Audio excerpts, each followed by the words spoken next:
nobody can see that was handed over to us to do something amazing. Take the gifts, man. Take the gifts. Take the gifts, man.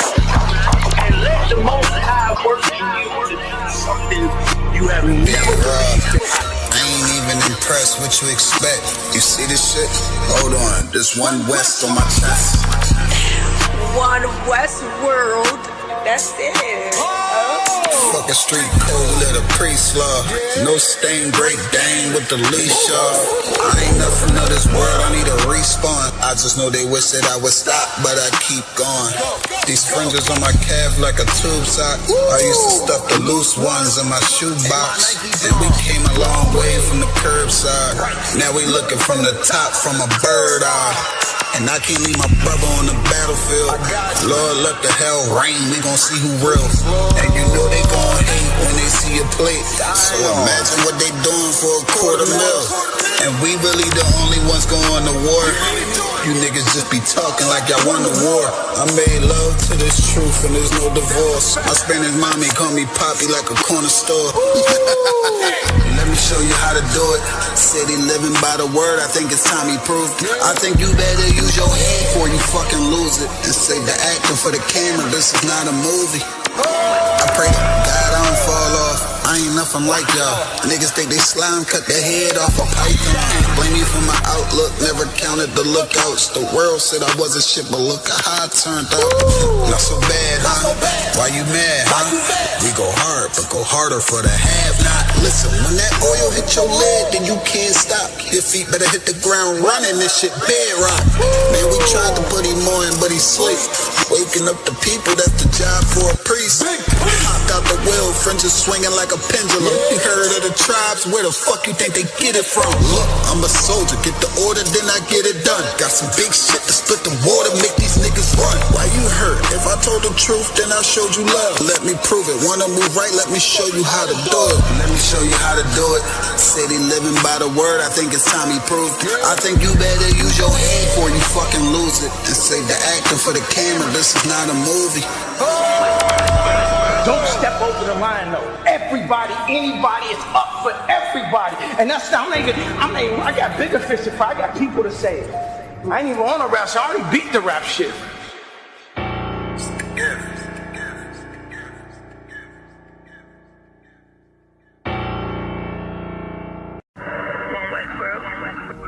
Check me out, dog. Roll the window up, man. Water.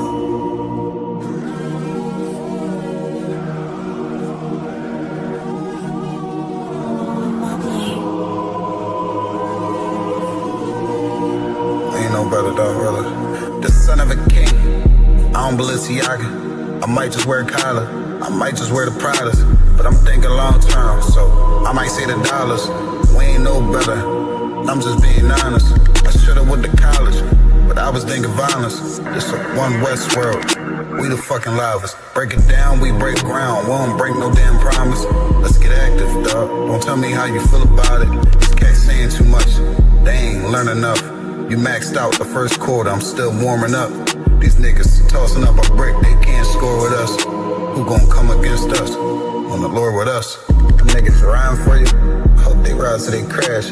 Put my name in your mouth, I put my belt to your ass. I ain't running no race, I just hope that I last. All them niggas you look up to, I consider them trash. Only time you seen a leader was in Wayne hand. Niggas will dap you, then pop you with the same hand. I'm a main player, I stick to the game plan. He don't really fuck with you, that's your main man. We them niggas came through and made your city hot. Yup, said he in the field, but he really not. I ain't casting no stone, I just let him rock. And that's the kind of story they gon' read about. But if it's war, it ain't no tapping out. Grip still heat, spit like a dragon mouth.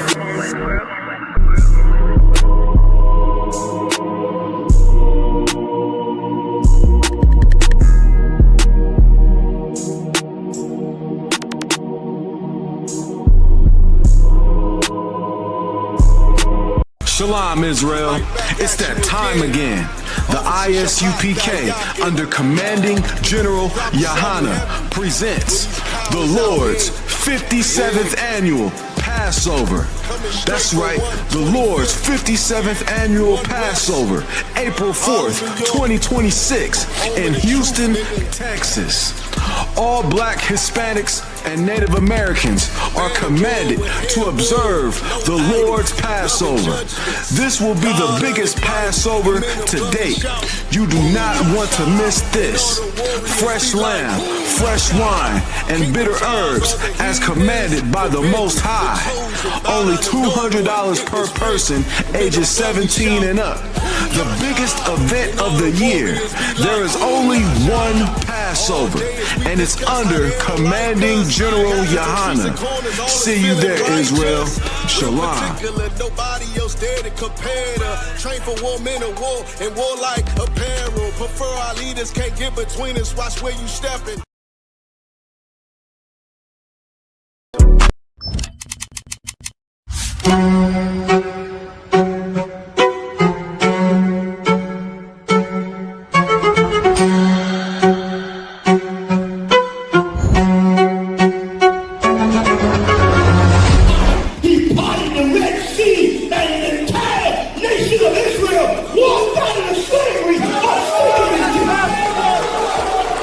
I.S.U.P.K. presents the Lord's 57th Annual Passover, April 4th, 2026 in Houston, Texas. You do not want to miss this one, Israel. Shalom.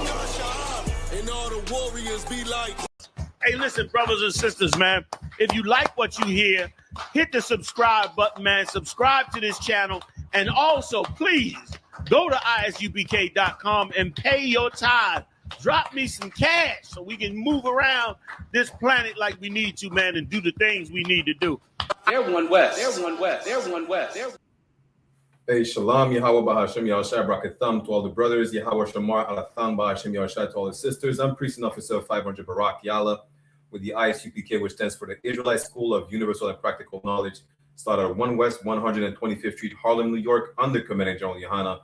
You understand? And every Friday evening, we teach you the Lashawan Qadash, which is the language you used to speak before coming on the slave ships, before you spoke Spanish, Creole, French, Portuguese, English, whatever the case is. You understand?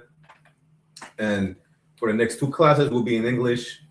After that, the other classes will be in French. As you know, we alternate 2 classes in English and 2 classes in French, right? We're about to do a quick review of last week's class and get into the lesson.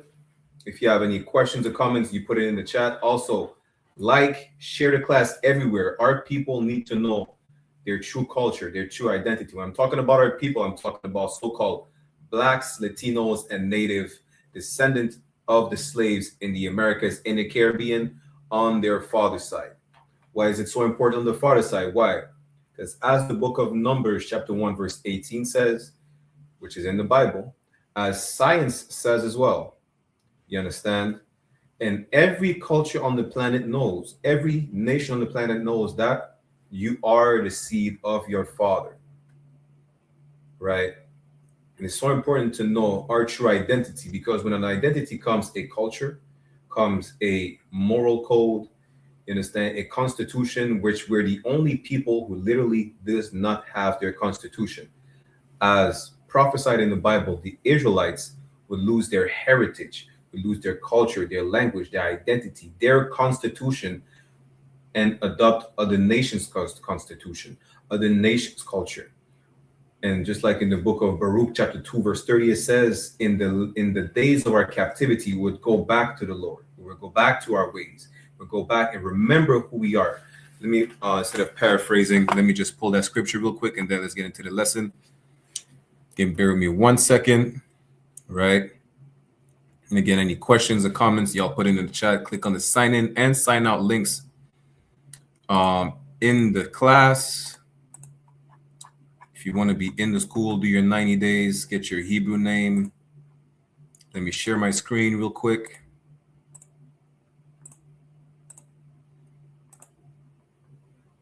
This is the book of Baruch, chapter 2, verse 30, for it says, "For I know that they would not hear me. The Most High knew we were a people that would not listen, that would be disobedient at some point. Why? Because every parent know that their kids, you tell them not to do something, they're still going to do it. And as a good parent, you know how your kids act. You know that they're not going to listen to what you tell them to do or not to do. You're going to have to punish them. They're going to have to be reprimanded, which is what happened to us. Because it is a stiff-necked people, like any kid. We are a stiff-neck, meaning stubborn. We're hard-headed. But in the land of their captivities, they shall remember themselves, which is today in the land of our captivities, right? Wherever we are in the Caribbean islands, wherever we are in America, in Canada, in France, the UK, Central South America. Naomi Osaka is a Levite sister, so-called Haitian, that's born in Japan. We will remember who we are. We are the Israelites. Our language is Hebrew, or the Lashawan Qadash, which translates to holy tongue. You understand? We go back to our laws, statutes, and commandments, which is really our constitution. Loving one another, brotherhood, sisterhood, sleeping with a woman and never letting her go, taking care of our kids, being a father to the fatherless. You understand? So on and so forth, right? So we're going back to it. And again, just like every Friday night, the Lashawan Qadash is where we learn our language back, right? If y'all miss a couple of the previous classes, you could always rewatch them. Make sure you take notes. We're going to get into a review of the previous lesson and then today's lesson as well, right? So let's start with a review of the so-called preposition.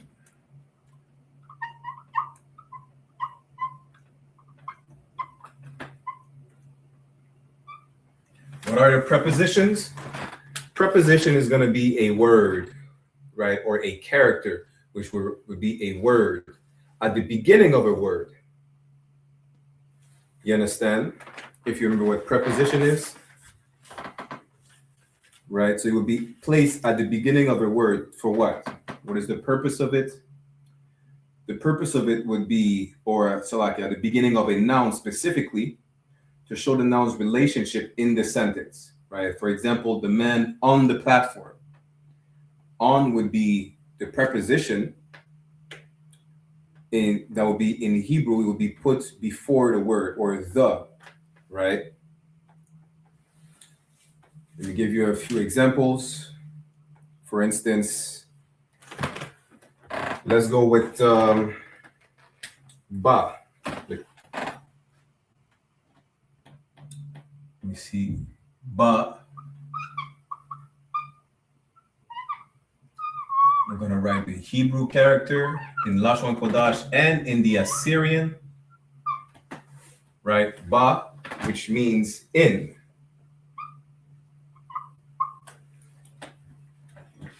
We're going to couple it arataza.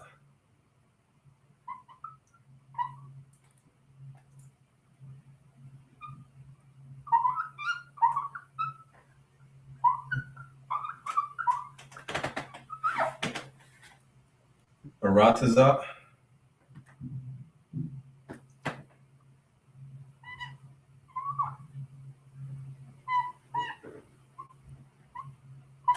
Which is the word for earth, right?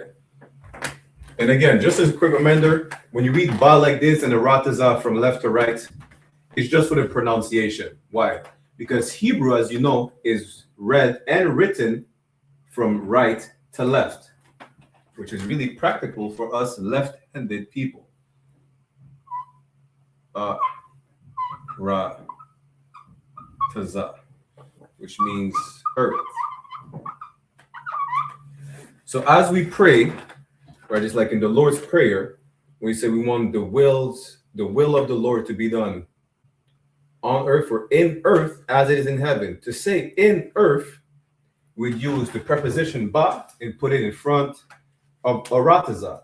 So when we read the prayers and we say ba arataza, that will be in one word, the form of two words. The root word would be arataza, and the ba, which is helpful when you recognize the root word, you could tell whether it is one or two preposition, as well as a what you call it again, a possessive adjective as well. So how do you say in earth? You would say Salakia ba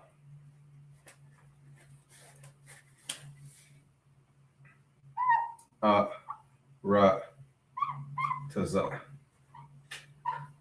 Ba arataza, which would translate to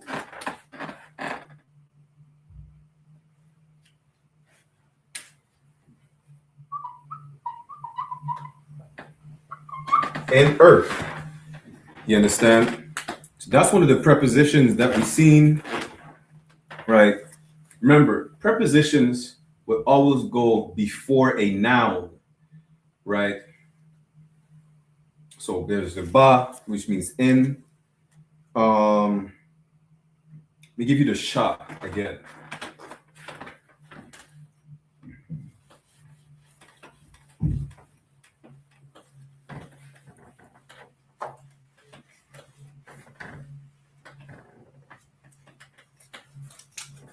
Sha, which means pertain to, or it means which, whom, or pertaining to.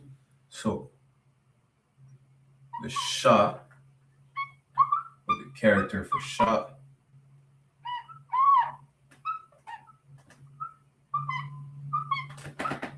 which is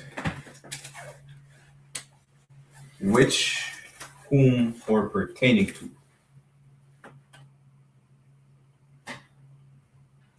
Which, whom,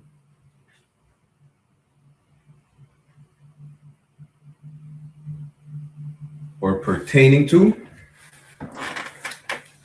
Okay. We have also the ma, two prepositions. The ma, which is, what is it again? Ma is from. Ma.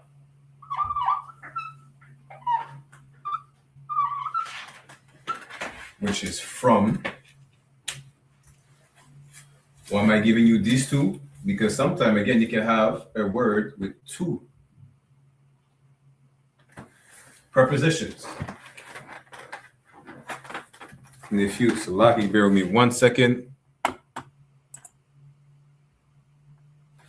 if you recall, right, which, whom, or pertaining to, ma would be from. Okay.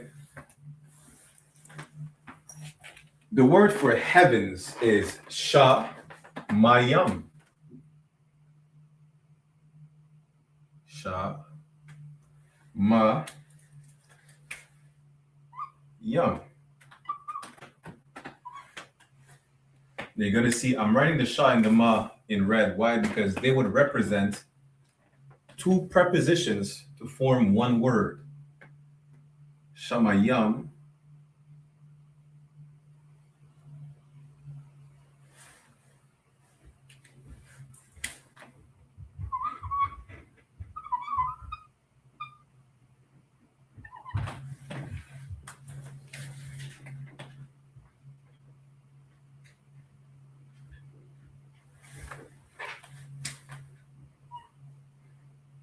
Shamayam.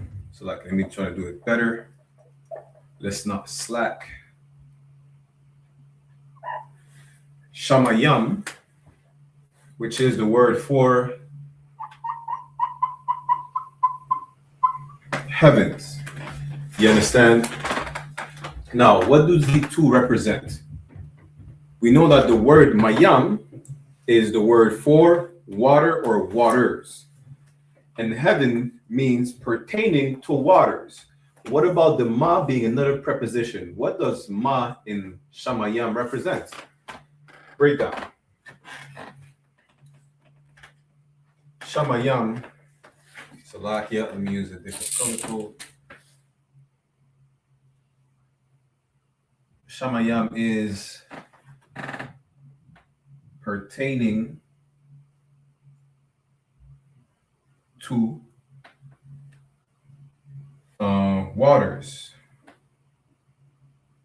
which is mayam. But mayam in itself, the root word is not a root word in itself, right? There is a root word within mayam, which is yam. Yam, which means, where's the other color? Yam is the word for seas or sea. And we know that ma is from, and yam is seas, which is how we get the word water. It means from seas. This is how we get mayam, the water from the seas. Shamayam pertain to waters. Why? Because as described in the Bible, the firmament was to separate the waters from below, which is the water that we drink, the water that we swim in, that we shower or whatnot, the waters from below, and the waters from above, which is the heavens, which is why you have a similar, you need similar equipment, whether you go dive or whether you go in space. It's like you need a ship, literally a ship to go on the waters. It's like you need a spaceship to go in the waters above. You understand? So that's why heaven, the Hebrew word for heavens is shamayam, meaning pertaining to waters. Mayam, which is from the sea, which is how we get the word waters. So, just a couple of examples on how we get, how we form certain words. Recognizing a root word will help you to determine whether there's one or multiple preposition as shown, right? Give you another quick example, and then we're going to move to the possessive adjectives.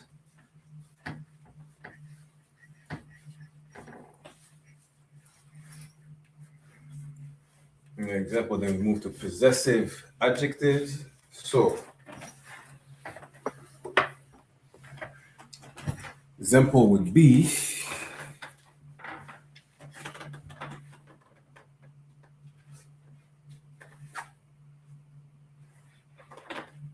let's go with ayash, like mashamar ayash. First, let's put the preposition ha, which is the.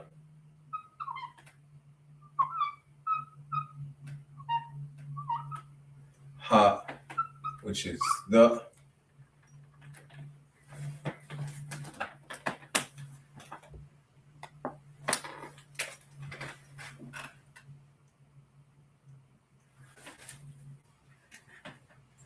Wa, which is and.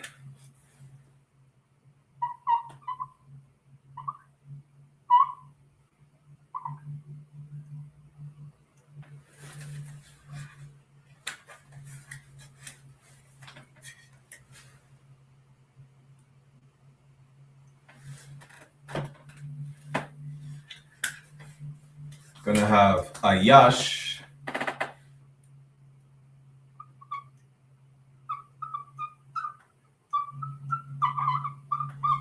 ayash,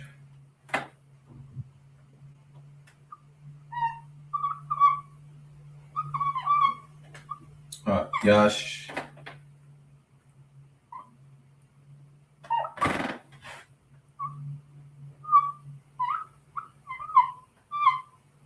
which is man or husband, right? And you have asha,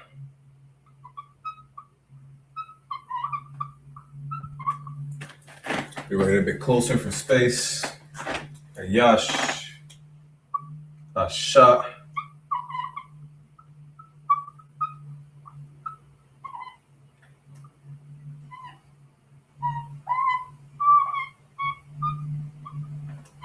asha,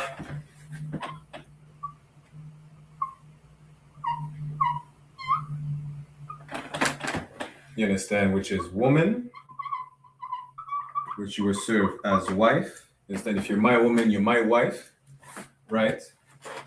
So now we have man, we have woman, we have two prepositions. We have ha, which is the, and we have wa, which is and. So how would you say the man in that case? Knowing that the preposition comes before the word or before the noun, you would say ha ayash, right? So ha-ayash would be the man. Now, how do you say and the woman, and how would you write it? Because to say it is one way, but how would you write it correctly? Because mind you now, ha-ayash is one word formed by two words. The ha, which is the preposition, and ayash, which is the root word for men. You understand? So, the man would be Salaki. Ha.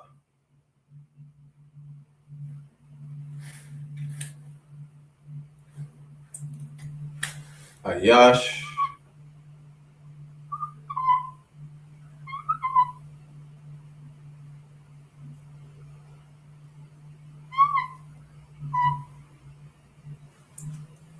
Let me space it out a little bit.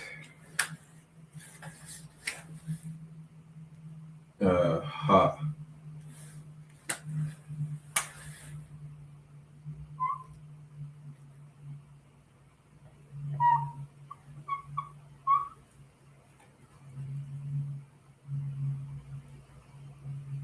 Ha-ayash would be what?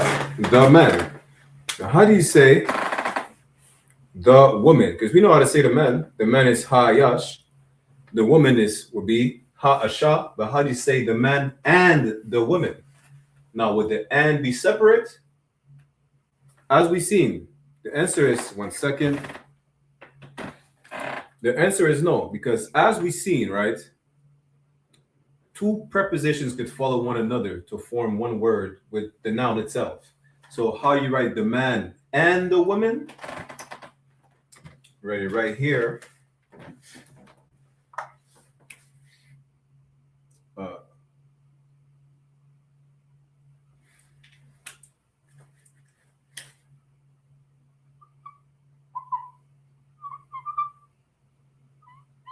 Ha-ayash, which is the man,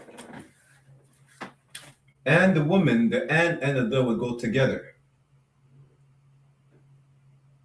Wa ha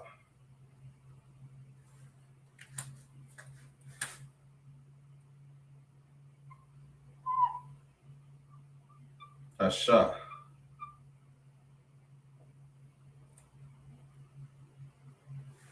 And this is how you would write the man and the woman. Let me write it in, let me see if I have space.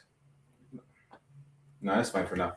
So that's how you would write the man and the woman. Understand? When it comes to two prepositions, they could still be following one another in that same word. Wa-ha-asha, which means and, wa-ha, the asha, woman. Right? So how you write the man and the woman? The man by itself right here. And the woman would be another word, but separate. You get me? Now I'm going to let y'all copy this real quick. We're going to go into the possessive adjectives for the review for that. And then we'll move on to today's lesson. Give me 1 second.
So like here, so that should be enough time. Let's move on to the possessive adjectives. So preposition, which we call prefix because they come before the word pre. We're gonna move to the possessive adjectives, what we call suffix, which they come after the word, right? Well, I gave y'all the explanation already. But basically, the possessives or suffix would come or be placed after the noun itself. You understand? Let's go into a few examples. Let's go for, as we said, right, the man and the woman. Perfect example is for a sister, you know, or sisters. You know what? Let's go sisters, right? Let's say sisters, much polygamy, are sharing a man. How would you say their man? How would you say their man?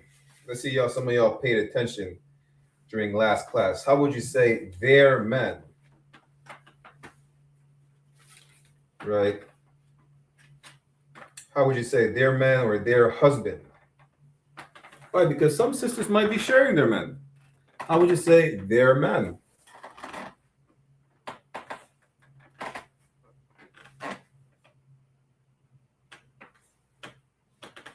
How would you say their man? We know that man is Ayash.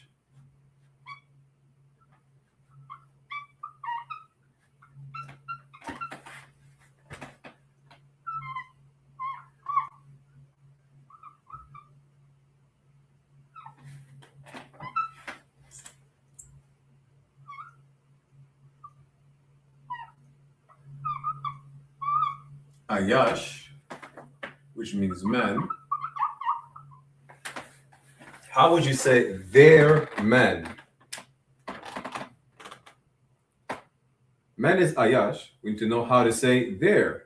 How do you say their? There's two ways, right, to say their, to indicate the possessive.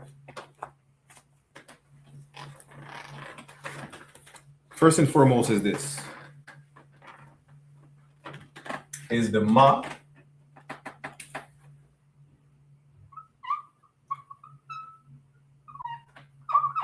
which would go at the end, meaning you would use, if you're writing in Assyrian, you would use the second character, right? Ma, meaning there.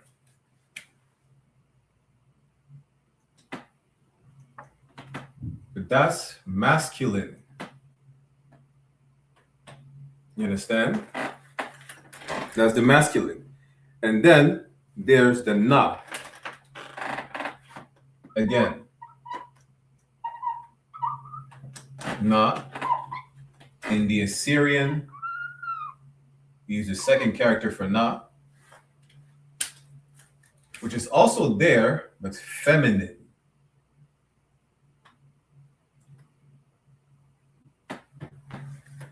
Therefore, if you say, talking about sisters, right, and this is their husband, you know, you point out to a brother and say, this is their husband, the husband of these sisters, their husband or their man. How would you write it? It's simple. You would write it like this. Ayash.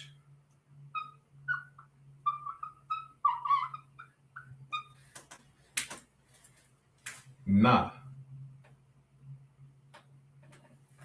Ayashna would indicate, the na would indicate the possessive when talking about these sisters, and this is their man, this is their husband.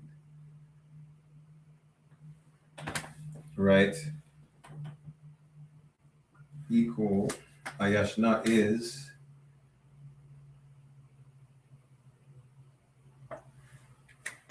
their man, which you would translate to their man, their husband. You understand why? Because sisters could share a man, much polygamy. Now, how do you write it in the Hebrew?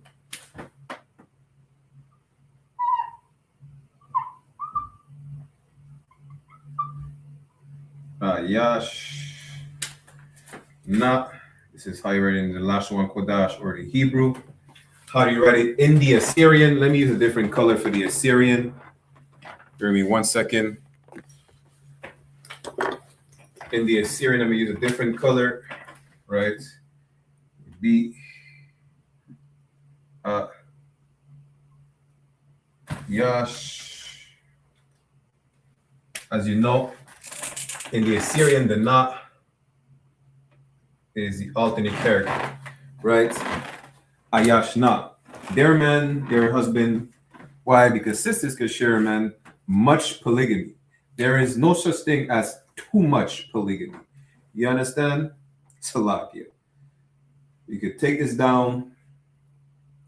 Then we'll go into a couple more examples of possessives. And then today's lesson, right? Also, make sure you like, share, subscribe. Learning our culture is more important than learning the culture of our oppressor. You understand? Give you a few seconds or a minute or so to copy this. And again, this is a review, meaning what? We covered that in the previous classes. So every class will do a review. And as a matter of fact, I did forget one thing is to practice the salute with y'all, which we'll do at the end of the class. If you tune into class, make sure you salute and you put your name in the class. You understand? In the chat, Salakia. So now, this is the example of possessives. We're going to go over 2 more examples and then let's go to the class, to the topic of the class today. If you're missing anything, put it in the chat. If, as you're watching the class, put in the chat if we could go over something that you missed. Or if you're missing the whole class, since we're online, just like every single class in every single zone, you could just rewatch the class when you have time, when you're not at your slavery. Who knows what you're doing? You better be doing something that prevents you from doing class that is not unrighteous. Meaning, don't use the excuse that you can't watch class because you were high. You're not supposed to get high. It's a sin. You understand? It's a sin to be a drug addict. It's a sin to smoke weed. So don't use that as an excuse to be, I was too high to watch class. The next thing you should do, if you're too high to watch class, you should stop smoking weed like that. You won't be high at all. You'll be able to watch class. You understand? So let's give the other example. So we went for Ayash. Now, his wife. How do you say his wife? You can say his wives as well, but we're not going to get into the plural today. We're going to save that probably for next or in a couple other classes. How do you say his wife? We know that wife is a sha.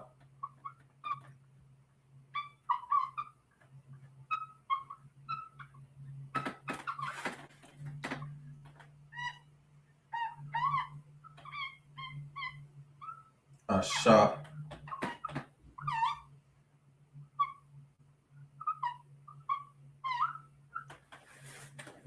Which means, really, it means woman, but your woman is your wife. You understand? How do you say his wife or his woman? The word for his is, if I'm not mistaken, is it wa? It's like it. Yeah, the word for his would be wa at the end of the noun, right? Because it's not possessive adjectives are placed at the end of the noun. So wa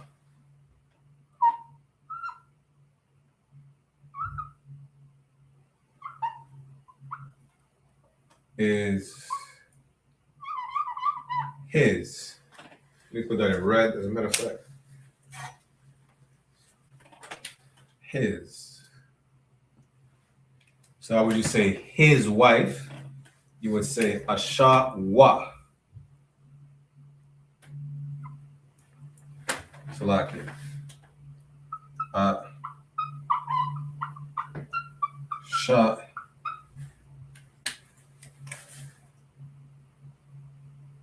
Wa. Which translates to his wife.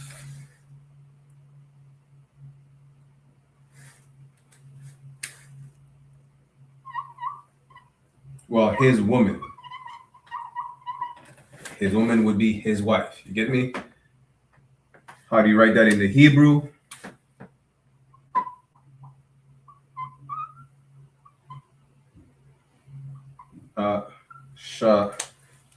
Wa. I use different colors for the Assyrian again. Slovakia.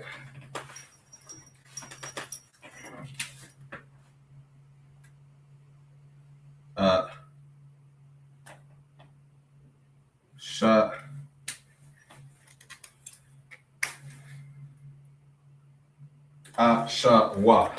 Right? That's how you say his wife, his woman. Let me see if I can get you the plural.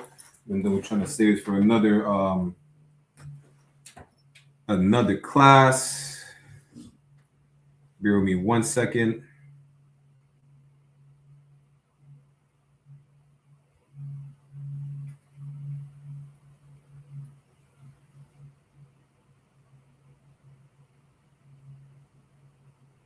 Y'all take notes at the same time.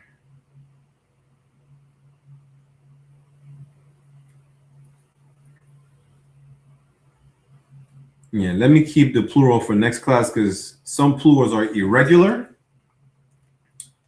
depending on the word. So I'm going to keep that plural for next time, right? So now, how would you say,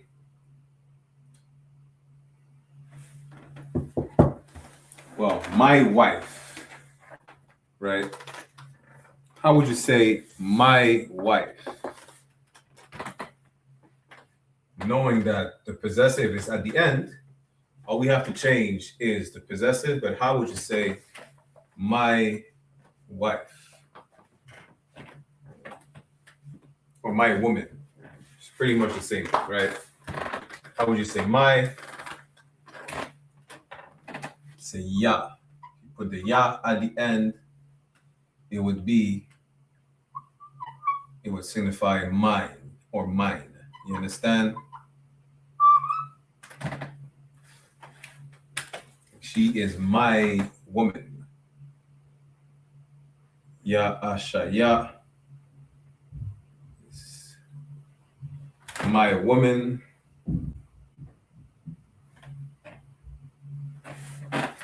That's how you were saying. If I say your wife or your husband or your anything, your would be ka. The difference now is that just like we've seen with the ma and the na, when we look at there, ka is also one of the characters that changes when placed at the end of a word when you write in the Assyrian, which is really, again, the Assyrian is only useful if you read modern text. If you read ancient text, the Assyrian is really useless. Why? Because our texts are not written in Assyrian. The Assyrian characters were adopted only after through the Assyrian captivity. That's it. Before that, we did not have the Assyrian characters. You understand? So now to say his woman, not his, Salakia. I mean your woman. You say ka at the end.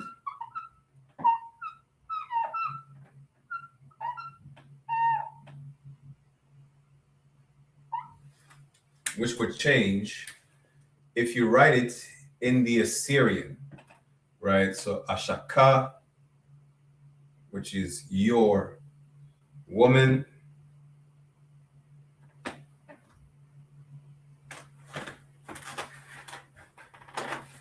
This is how you write it. Should we go into, what time is it? I don't want to spend too much time on that. You know what? Let's go into the lesson. Again, every single class will do a quick review of some of the bases. You understand? And if any questions or comments, listen, put in chat all the questions you have.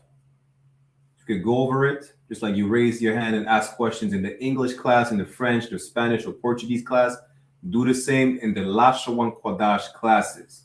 If you're not sure about something, you cannot make sure if you do not ask questions. You cannot get the answers that you need if you do not ask the questions, right? So let's get into today's topic, right? I do need to buy a new brush, a new eraser, Salakia. Make sure the board is wiped clean. So, Lord allow, what, next class? Yeah, I'm gonna clean the board for next class. You understand? So the lesson is what? As we see, our alphabet in the Lashawan Qadash, we don't have letters. What we have is characters, right? And as previously mentioned, each character, we have what's called a what's the word again? I think I forgot the English word for it, but our language, our alphabet is, the characters are pictographs, meaning they represent the image of something. They're based off the image of maybe it's an object, an action, or an animal.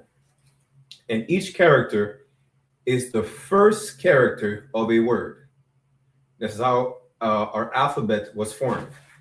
So we're going to go into every single character and their symbolic meaning, which is the topic of the class today. The symbolic meaning of every character of our alphabet. And how do we get to that, right? So we're going to do let's do 3 at a time, yeah? We'll do 3 at a time. I think the last we got would be the last we gotta do probably the last 4 together. So we have A. We're not gonna focus on the Assyrian because it only pertains to our alphabet, not the Assyrian characters that we adopted. So I'm gonna go A, Ba, Ga.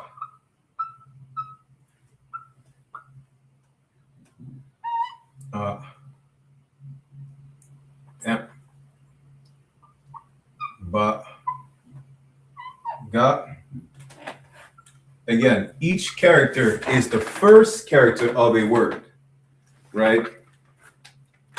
So A is the first character for I.S.U.P.K.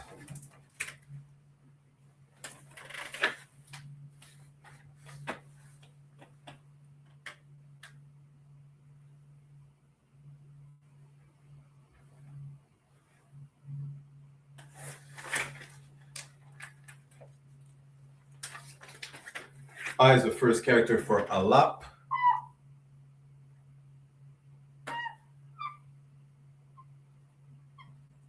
Ba is the first character for Bayat. And Ga is the first character for Gamal. I have to put the connector right here. Salakia.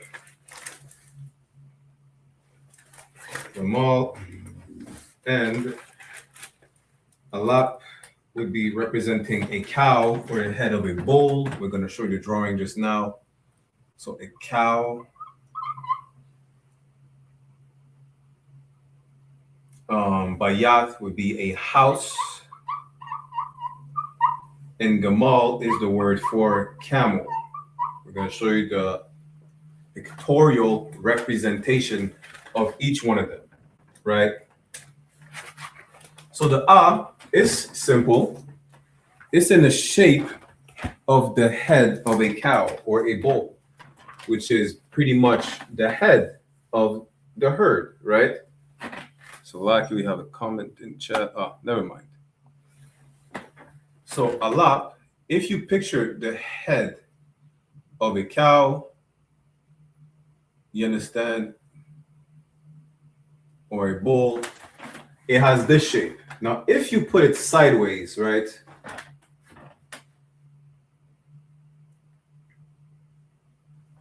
That's what it's going to look like.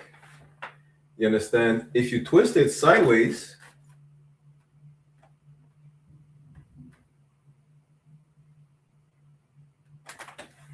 That's what it should look like. You understand? This is how we got the Salakia for my poor drawing skills as well. So that's how we got the which is the first character of alap, which represents the head of a cow or a bull. You understand? Ba represents a house, or more so how you go into the house. And knowing our culture, really, we dwell a lot of times, we dwell in what's the precept again in Leviticus 23, the Feast of Booths, or the Feast of Tabernacle. A tabernacle is a house, or it was at the time when we're in the wilderness, a tent. So that's what it is. It represents going into a tent. I'm going to do this now.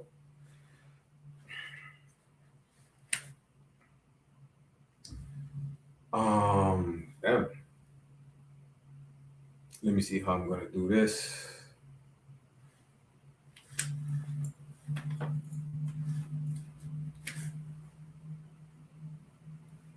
Yeah, I'm trying to show you how with my poor drawing skills, yeah?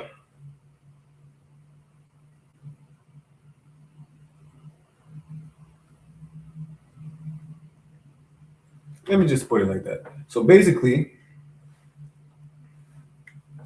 you see the shape of a house? Now, if you erase that side, right? From the side, you would have this shape, which I'm going to highlight in red. This is the ba of bayat, the word for house. And this is how we get the ba. You understand? This is how we got the ba, which is our second character in our alphabet. And then we have the ga, which is the word for camel is gamal, which is pretty much self-explanatory just by looking at it, which represents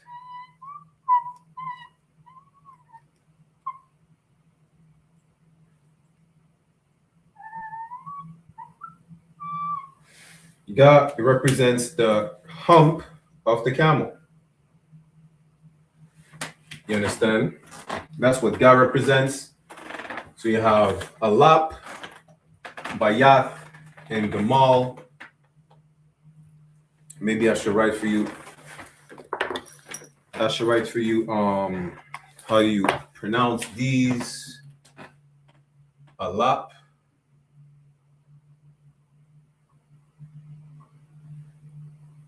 bayat,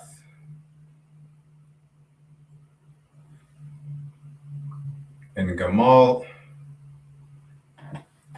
I'm gonna do it better for the next characters. Take these down.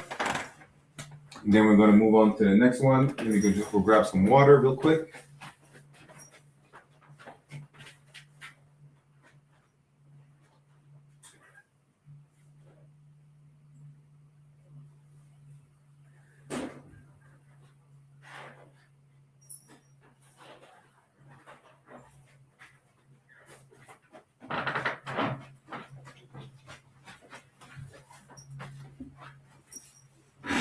Okay, so take these down to give y'all a minute or so. Then move on to the next one.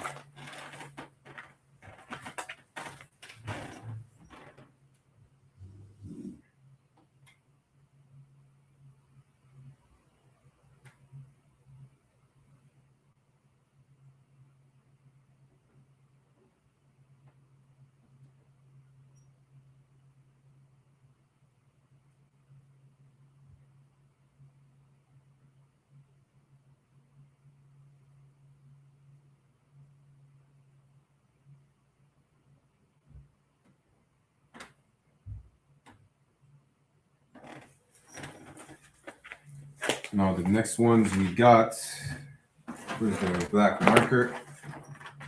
I think it's Tawab. If it's not, well, let me know. Do not just let me erase if you're still taking notes.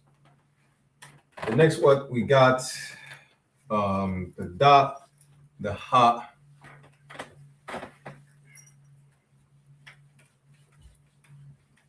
and the wa.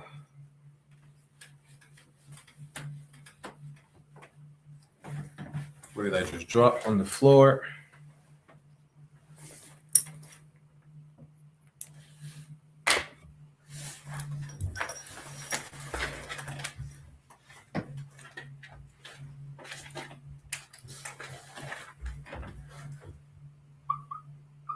So the da, the ha, and the wa. The da, yeah, we put it do it like that, is the first character for the lat. Ha is for hana. And wa is for wawa.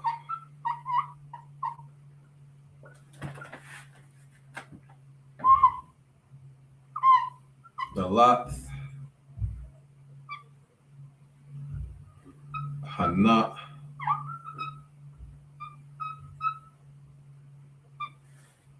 and wawa.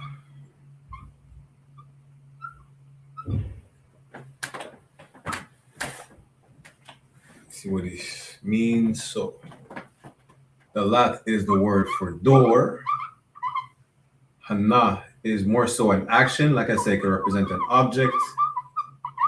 As you can see with Gamal, in a lat, it represents an animal or part of an animal, right? And the wa is for wawa, which is fish hook. You understand? Now, let me see a pictorial representation of each one of them.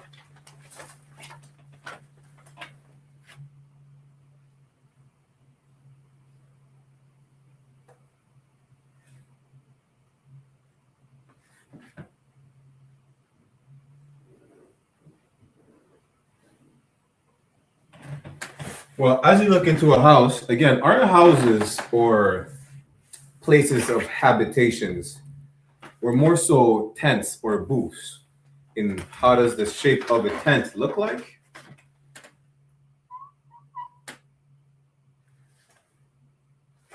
It looks like this.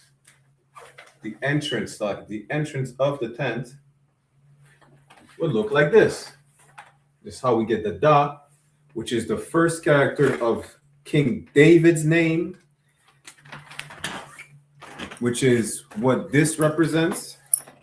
These are two das, one inverted over the other. This is how you write the signature of our King David. This is not a star.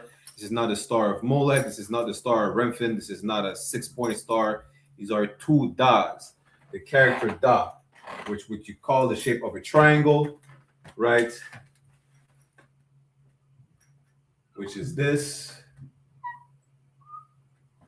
It's two das, one inverted over the other. This is how you write King David's name, which is Dawada. This is how he decided to have his signature, his signet, his official signet. Any official document that was signed by the king, right, would have this imprint on it.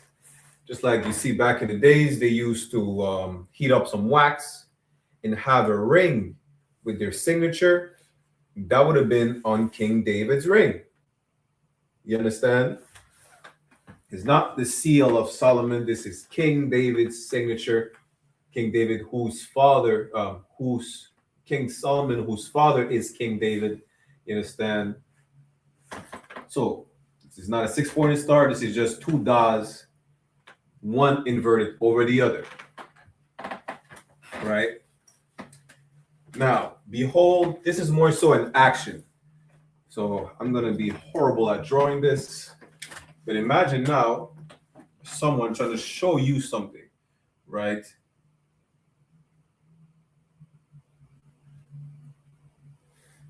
That's the best way I could draw it.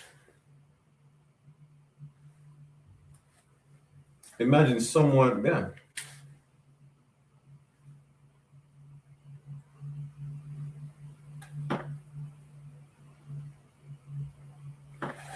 This is more so how we got the ha, right? And I am horrible at drawing. well, someone trying to show you something. If you want the Hebrew material as far as a printed version, which is going to be way better than me trying to draw anything, you understand? You could just reach out to us on I.S.U.P.K Montreal, I.S.U.P.K Toronto, I.S.U.P.K IET at gmail.com, and we'll send you the alphabet, a copy of the symbolic meaning of each character as well. You understand? But this is pretty much how we got every single character, right? Which is, if you get a copy of a printed copy, it's going to be way better than me drawing on the board. I guarantee you that. So now, behold represents an action, and Wawa is a fishhook, not a modern day fishhook. If you draw a modern day fishhook, which is, not so different, right? It's gonna look like this. Wawa is more so of a, I don't want to say primitive fishhook, but a fishhook of back in the days. But even then, with a modern day fishhook, you can see how we got the Wawa, right? Just pretty much in a similar shape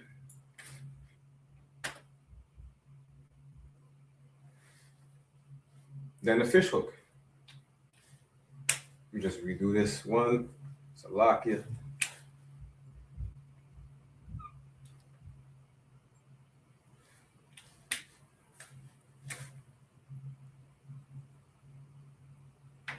Just how we got the wa, right? Just what it represents. Again, every character has a symbolic meaning. They are the first character of a word. The da is the first character of the lat, which is the word for door. Hana for behold. Wawa, which is the first character of wawa for fishhook. So take these down so we can move on to the next one. And then we go over some vocabulary as well.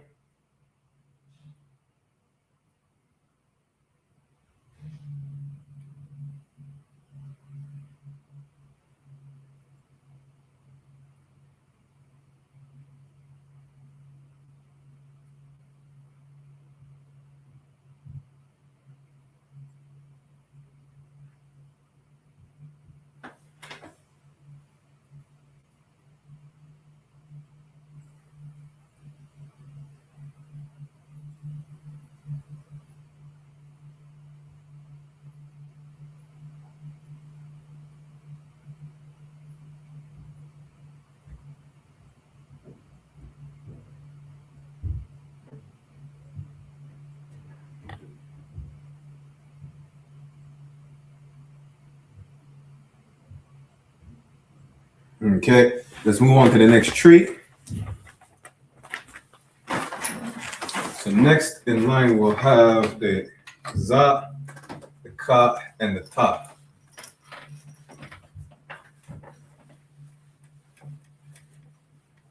Again, we're going over the basics. As we progress in these classes, it will get more, I don't want to say intricate, but more advanced, right?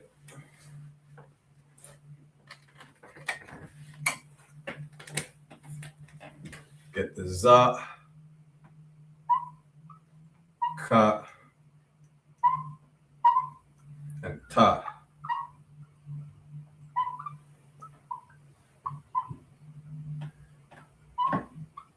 The first character of Zayan, ka, which is for kawama.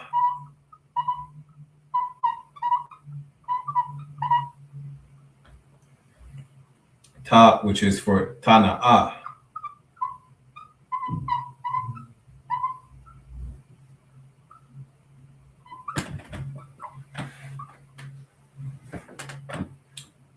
Wait, I didn't even write Zion correctly. Salakia. Zayan.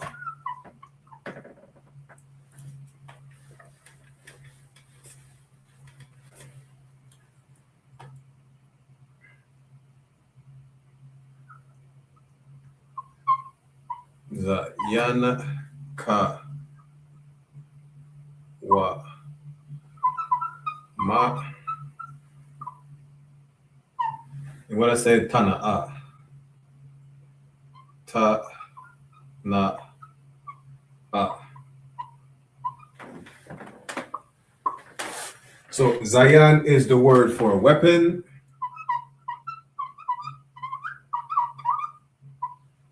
Kawama is more so like a fence.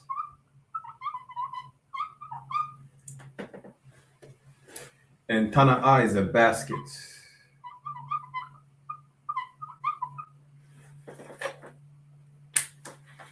Let me just highlight the characters.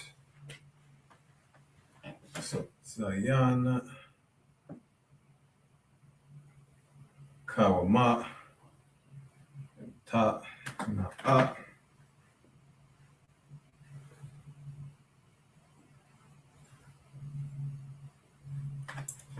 So now, the pictorial representation of each one of them, right?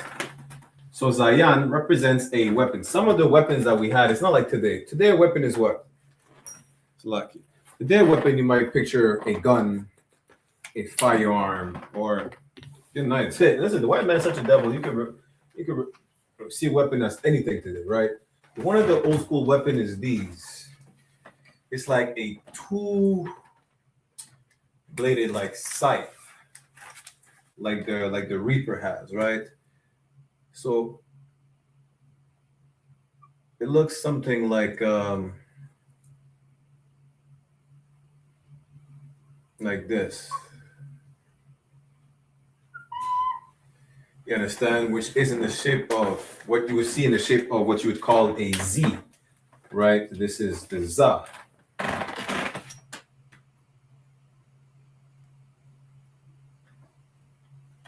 Damn. I need more space. I need a bigger board. That's what I need. The Za. Right? So that's how we get Za from the word Zayan, which is a weapon. Now, Kawama, which is a fence. Let's see how to draw it.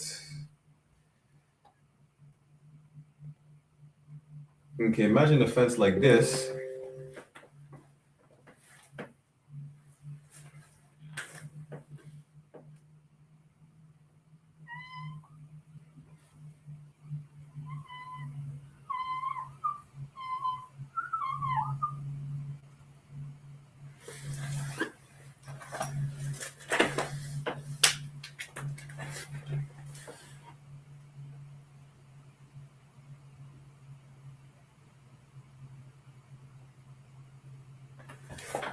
So you see the fence, and if you put it sideways or upwards, it's gonna look like this, right? And now, mind you, it doesn't have to be exactly like what it represents, in a sense where you're drawing what Adam was drawing, what he was seeing as far as a weapon, a fence. He named it Zayan, and he named. So like, bear with me 1 second.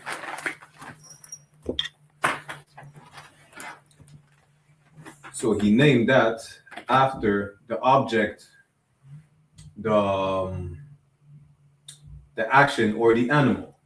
You understand? So that fence put sideways or upwards or vertically would look like that, like the character Ka from Kawama. Now Tana'a is easier to picture. The top is a basket view from above. Like you see the handle of a basket that would be crossed together. That's what the ta of Tana'a represents. So let's say you have a basket with the handles,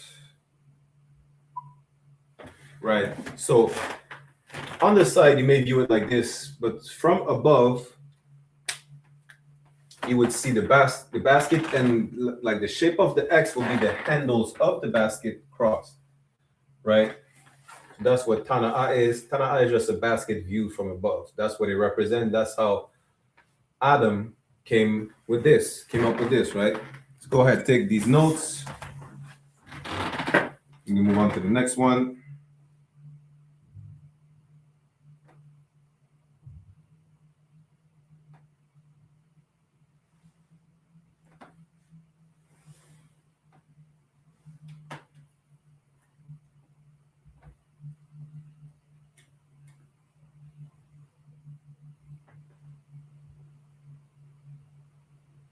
Then we have Ya, Ka, and La.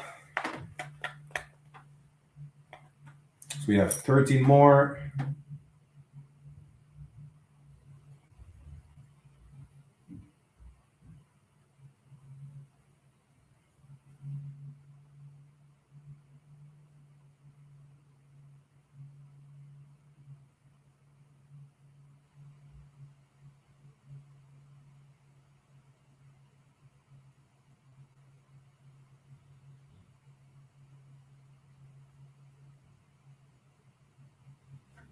Okay, let's move on to the next one. Right.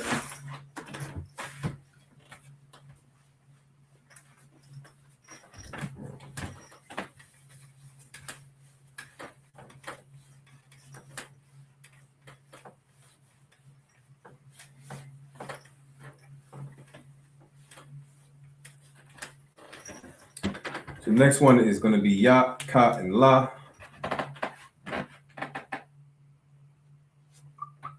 Ya, Ka, and La.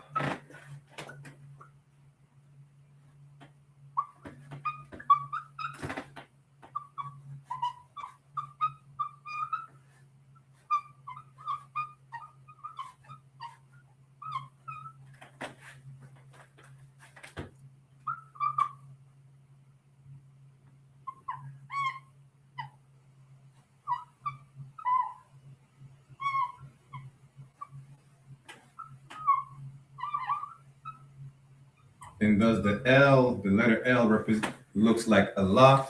Absolutely. Because every language originates from Hebrew. If y'all don't believe me, don't sweat, just Google it.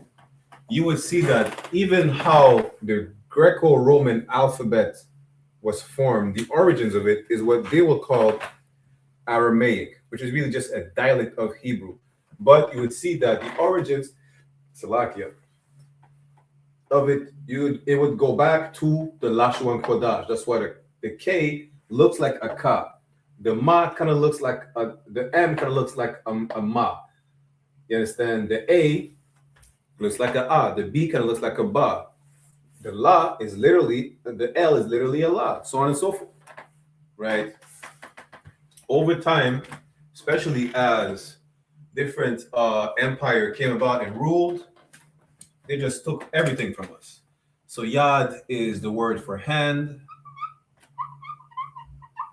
Kap is the palm of your hand or palm of hand. And Lamad means to learn. Is it learning or to instruct? Salak. If I'm not mistaken, it's also the verb to learn or learning. We're going to find out that a lot of Hebrew words, depending on the context, can have different meaning, right? So imagine now your arm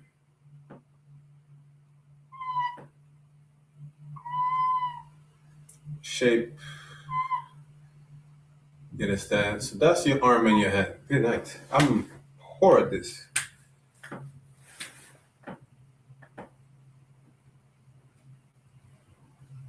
This is how we got the Ya, right? The Kap, which is literally the lines in the palm of your hand. Yeah, I need to take some drawing class at this point. Salaki.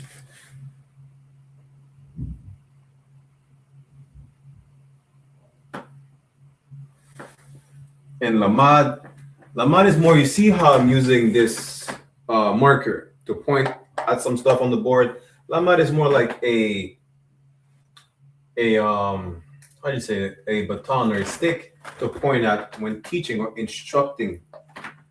You understand something? That's why it would look like a tool that you would use to point at, for instance, the board.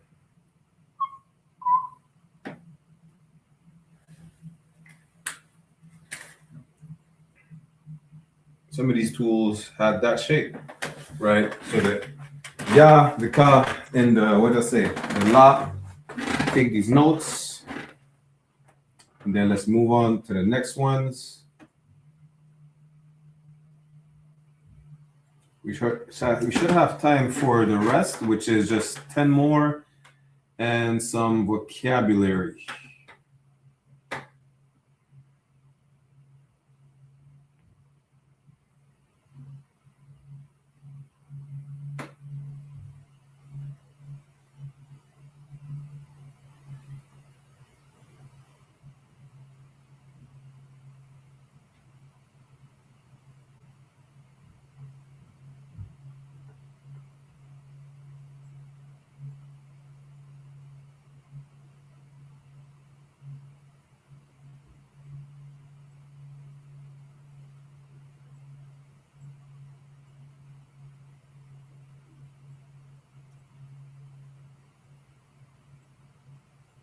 Okay, should have enough time. Give a few more seconds.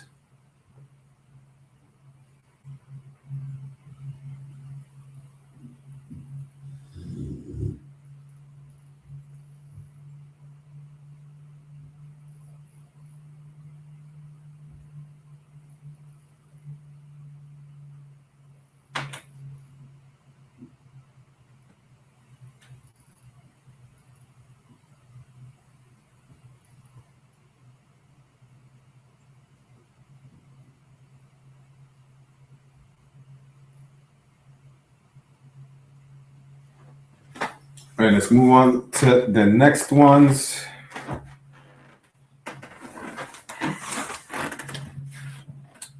We have the ma, the na, and the sa.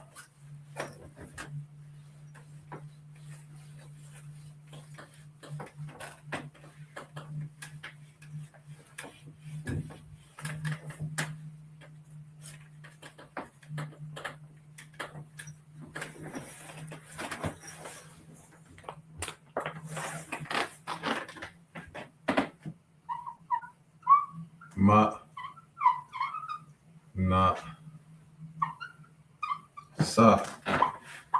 Ma, which is the first character of mayam, which we know it means water of waters. Na is for nawan, like my brother in Florida, nawan ya'ala. Sa is for samak. You understand? Mayam.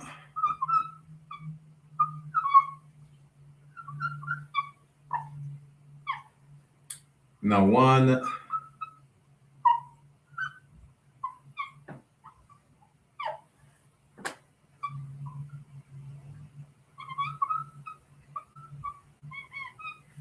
Samak.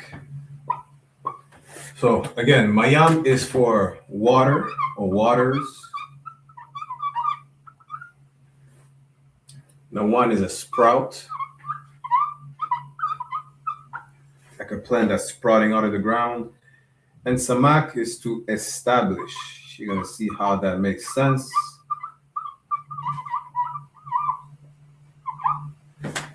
Establish.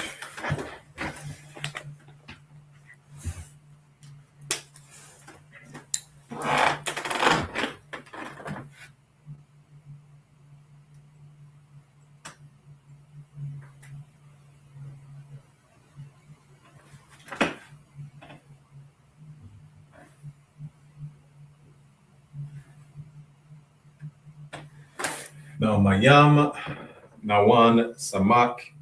So, mayam is more so, you see the shape of, let's say, waves. You understand?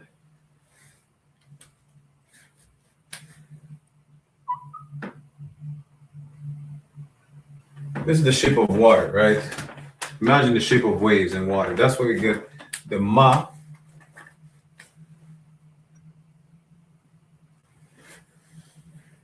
Now, the one, imagine more so, you have to picture more like a plant sprouting out of the ground. So how I'm gonna do this?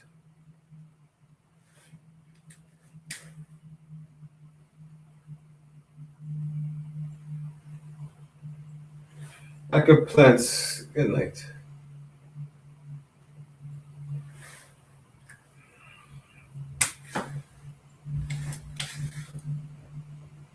This is where we get the na and samak.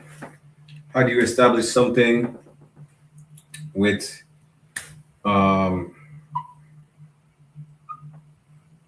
perfect example is with a flag. It's in the shape of a flag to show that you establish, for instance, the United States established what they claim is rulership or ownership of the moon by planting a flag.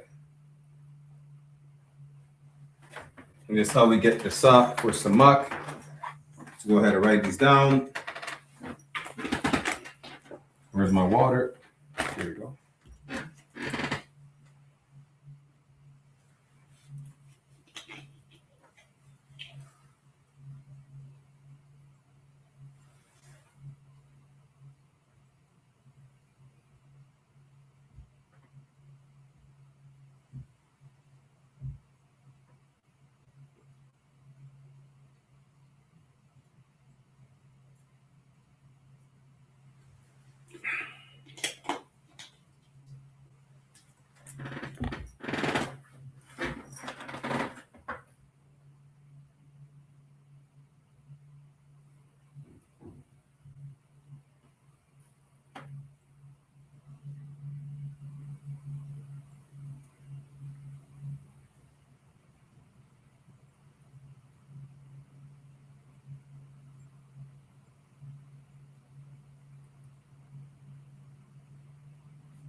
Let me give you a few more seconds.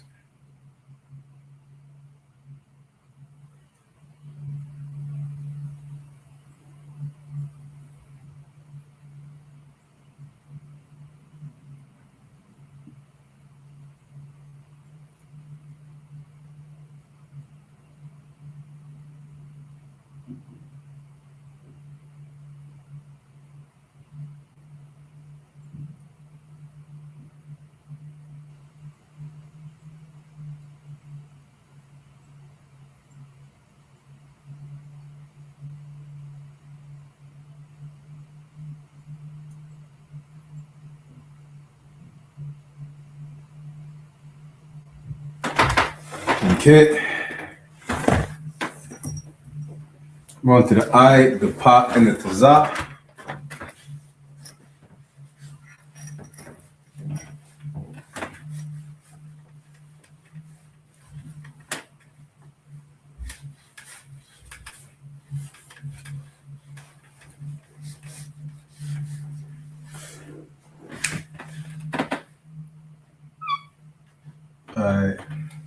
Let me just make sure it's written correctly. So I, ha, and taza. I, which is for ayan. Pa is for pa, with a ha at the end. Taza is for tazad.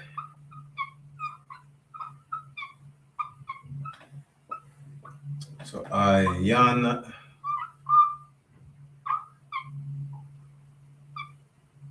ha,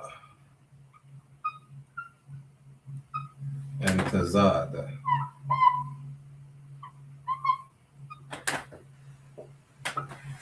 So ayan is the word for eye, like your eye.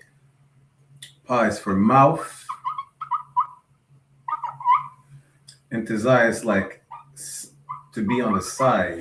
I'm going to show you just now. So ayan, self-explanatory, your eye, right?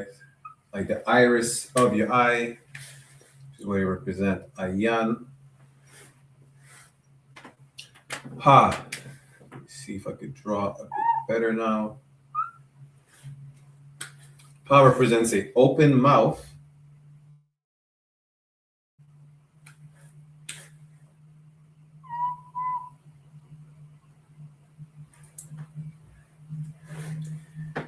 And imagine someone being laid on their side. How would I do this now? Let me see.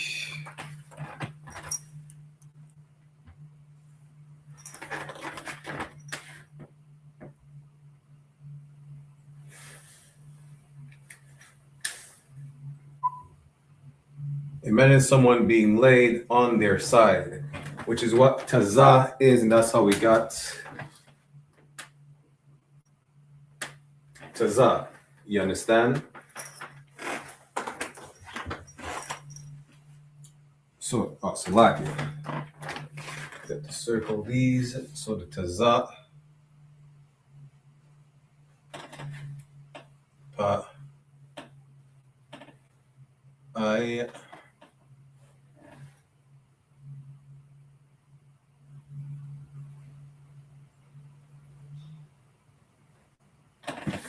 the first character of these words. And that's we got I, pa, and tazad, and tazat, salakia. Now we have 4 more. We'll just do the 4 of them together. Going to be the qua, the ra, the sha, and the tha.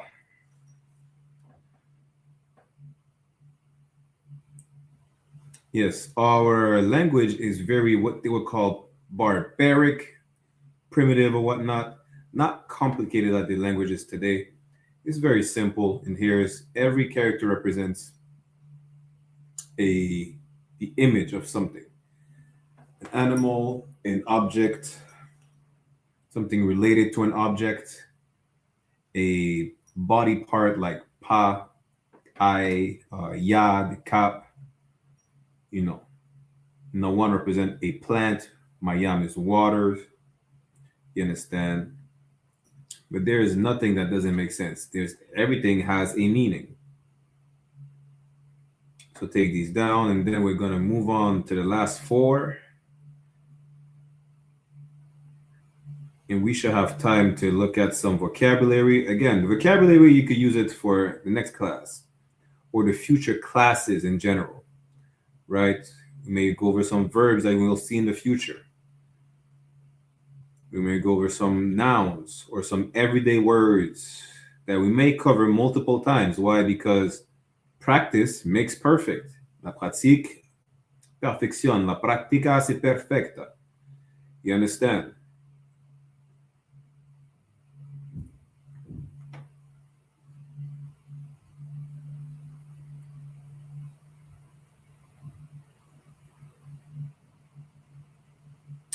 I'm going to give you a few more seconds, and then we move on to the last 4.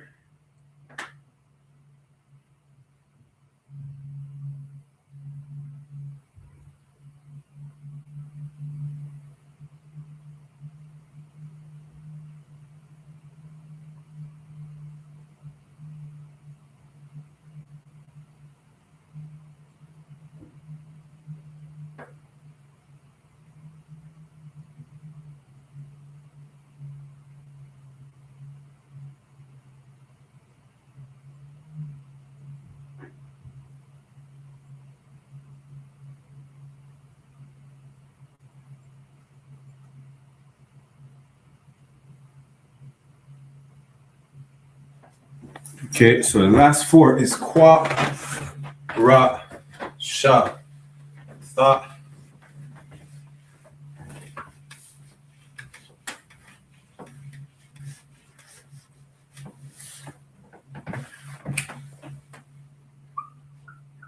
Qua, ra, sha, tha. Qua is for quam, if I'm not mistaken. Let me see. So quam, ra'ash, shan, and tha. Quam,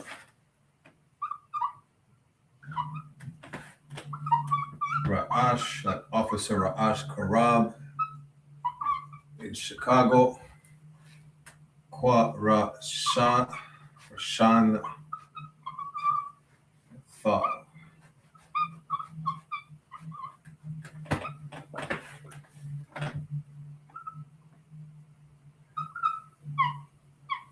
Quam Ra Ash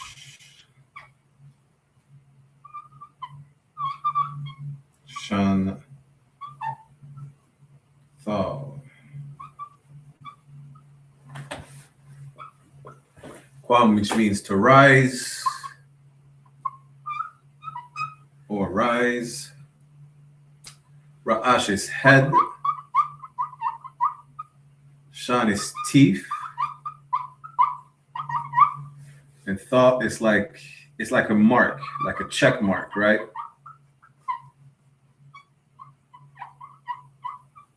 We put that in parentheses for you to understand. So what does Quam represent? It represents a sunrise. You understand? That's what it represents. Well, let me not do this like that. A sunrise from the horizon. You understand? The sun going up, that's how we get Kwa for Quam. Ra'ash is the head. Now how I'm gonna, boy.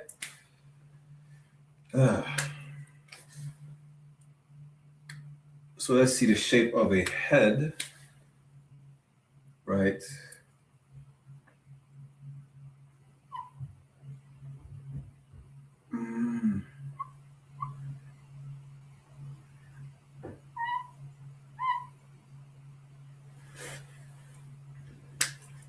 The shape of a head with the neck or whatnot is crazy. Is how you get the Ra.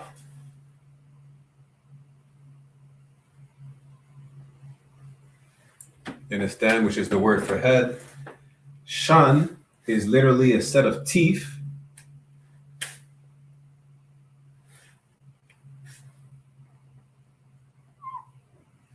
If you could picture some teeth in your mouth, this is how we get Sha for Shan. And thought, imagine like a map. No matter what the map is, you see something being marked on the map. So that's what a thought represents. You understand? That's going to be it for, that's today's lesson. That's going to be it for the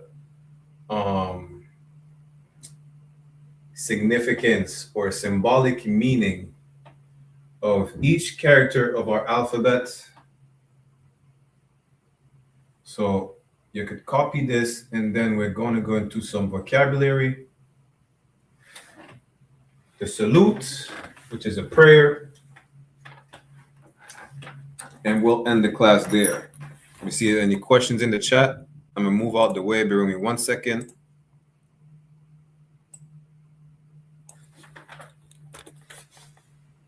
No questions in the chat. No sweat. So y'all take notes, write these down, and let's move on to a bit of vocabulary before we end the class, and then the salute.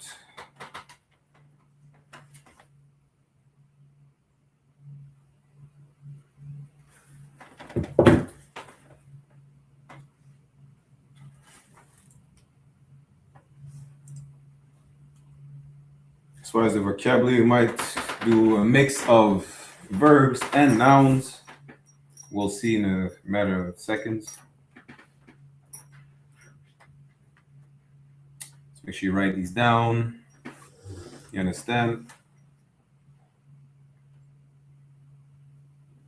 So like it for the background noise. Ruby is loud as hell. I know y'all could hear it. Matter of fact, we'll go for the word for Ruby. And I'm not talking about how do you call it? I'm not talking about the ruby, the precious stone. No. We'll get into the word of Ruby, meaning the Rottweiler. Ruby the Rottweiler. Right? Now, is there such a thing? Is there such a word for Rottweiler specifically in the Hebrew? I highly doubt it. I would say no. Why? Because Rottweiler were named after the German city of Rottweil, which is where they were found, right? But there is a word for dog, whether it's male dog or female dog, which I'm pretty sure a lot of y'all would appreciate knowing. Maybe not for the most rightful purpose, but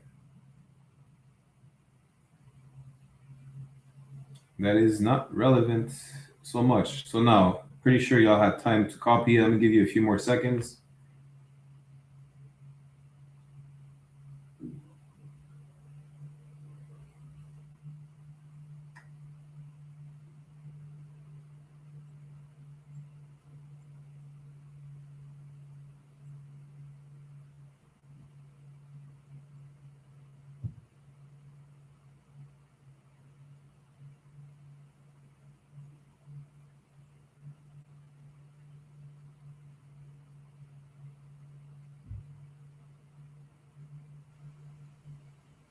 Okay, so now let's get into some vocabulary, right?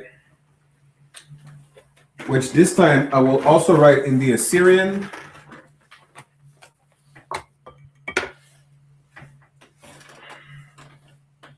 I will write in the Assyrian as well. So let's go for a mix of verbs and nouns. So what we said, we're gonna start with nouns. Since we're gonna start with Ruby. Ruby, the Rottweiler. What is a Rottweiler? It's a dog. How do you say dog?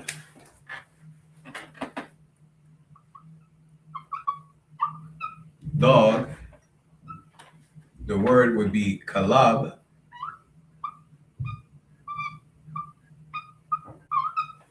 How would you say female dog? Which, you know, in case some kids might be watching, because this is a kid-friendly class, female dog, which is the B word, right?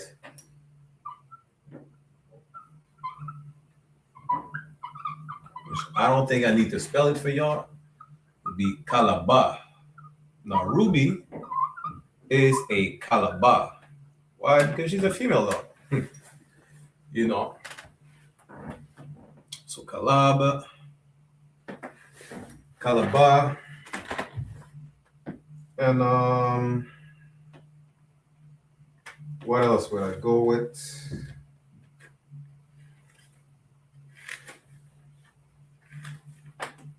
Let's go with these two for now. Kalab and kalaba. Yeah? Now how would you write kalab? Write it in different colors just for y'all. Where's the blue one?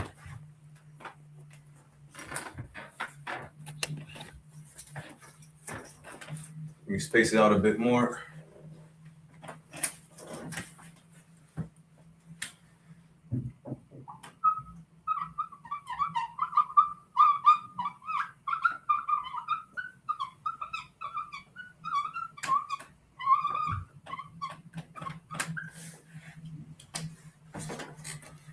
So kalab,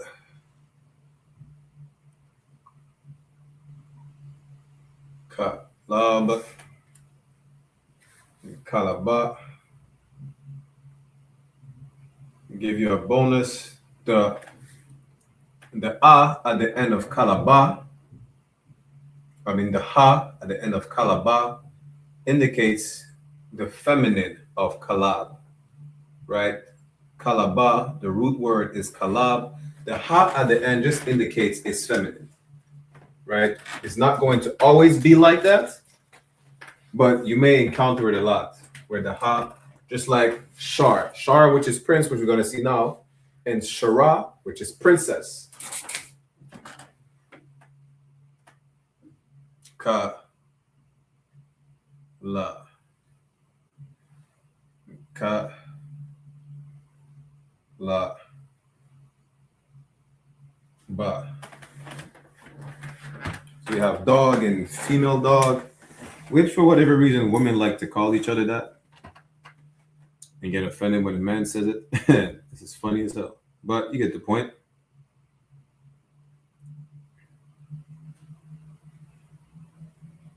Dog and female dog.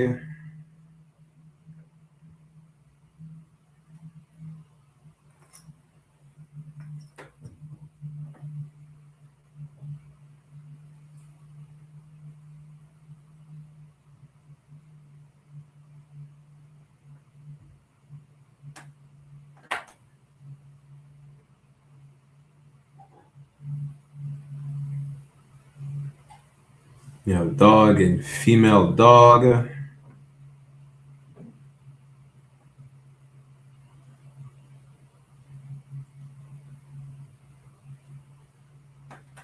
So now we have, this is not a masculine feminine class, but I'm gonna give you prince, princess, and two other, I go with king, prince, and princess. Now there's no such thing as a queen in the nation. We do have the word queen, if I'm not mistaken. So I'm gonna give you all that. Why don't we have queens in the nation? Our sisters are princesses, that's why. So we have what? I said prince. We go with king first, rank in order, right?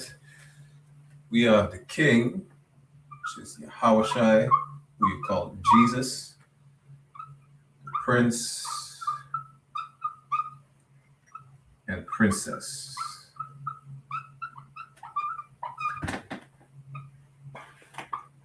King is Malak. Prince is Shar. Princess is Shara.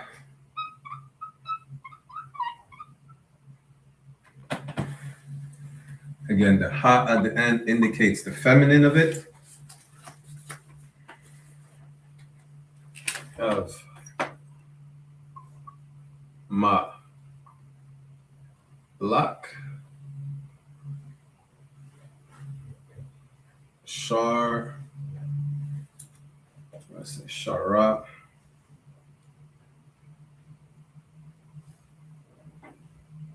Shara.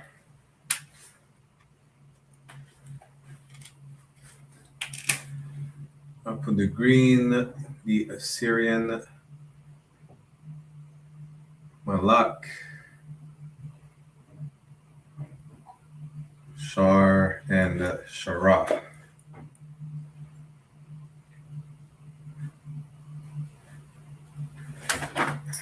Take these down. I'll put also the sign out link in the class, in the chat right now. So click and the sign in and sign out links.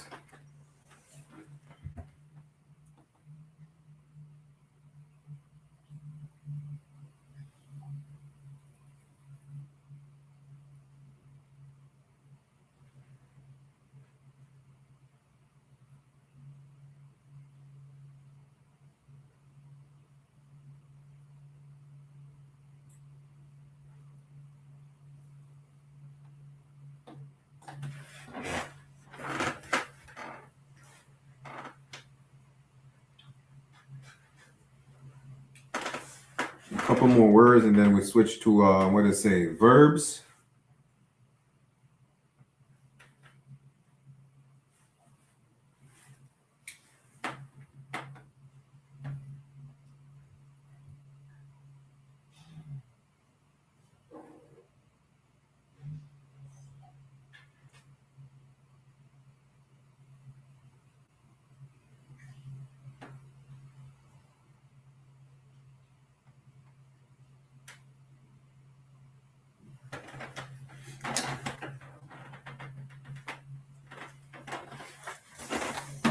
Okay.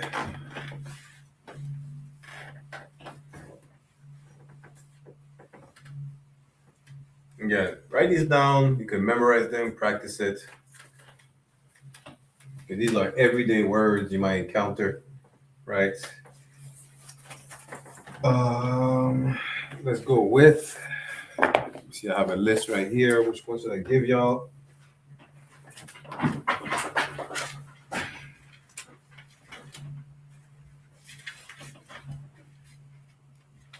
Give me 1 second.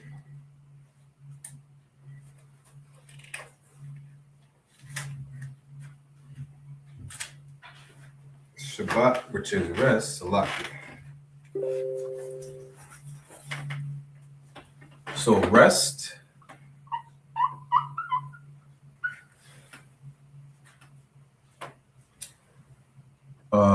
Garden.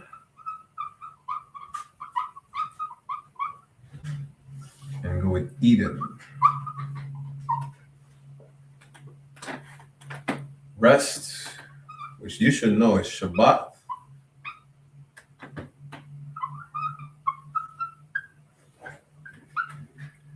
Garden is Gan. And Eden is Aidan. Some words we might see in other classes, just keep that in mind, right? So rest, where are the other markers?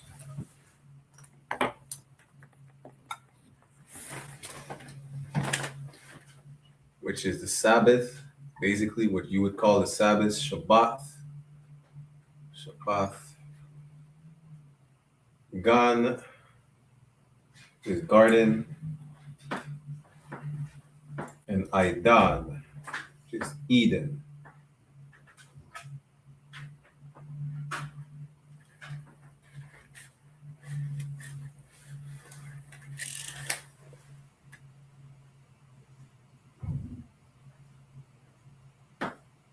Shabbat, oh, I said Gan,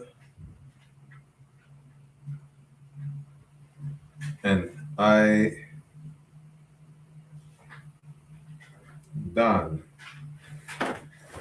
Shabbat, Gan, Aidan.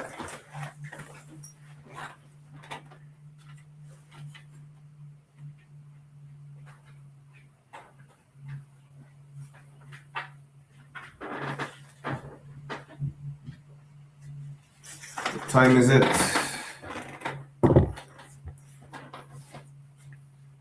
You can go over some verbs.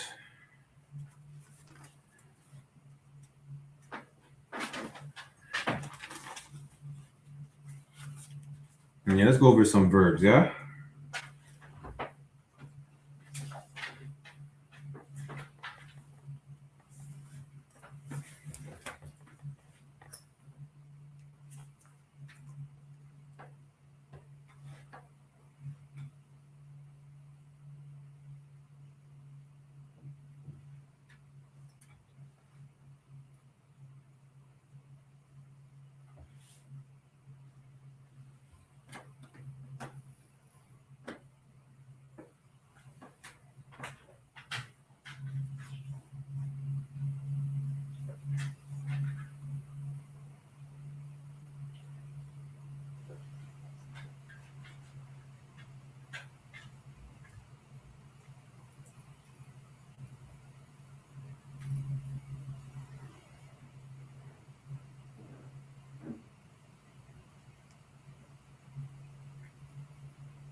Let's go over some verbs. And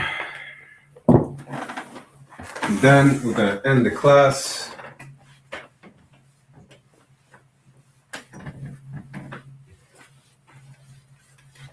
Should we do 3 or 4 at a time?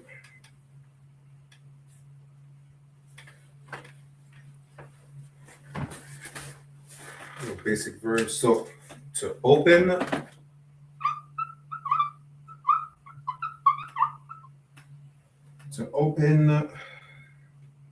to count,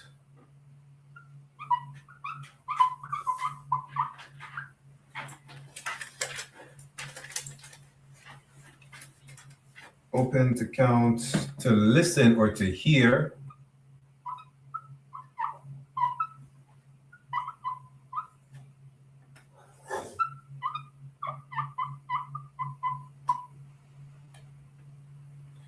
and to love.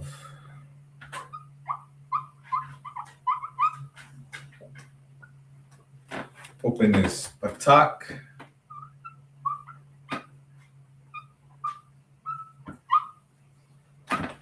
Again, we're going to do a review of the previous class, so keep that in mind. The count is sapar. It's good to take notes, to memorize the stuff, and go back to your notes, go over your notes. To hear shamai, sha, ma'ai, and to love is ahab.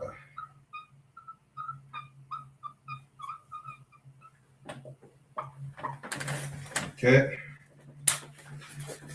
Then we're going to go 4 more verbs.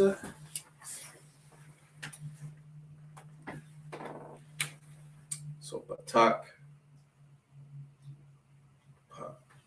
Select it. Make it right. Patak.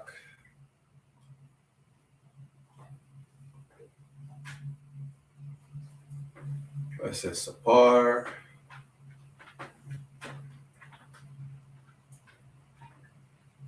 Sapar. Shamai. Shamai. And Ahab.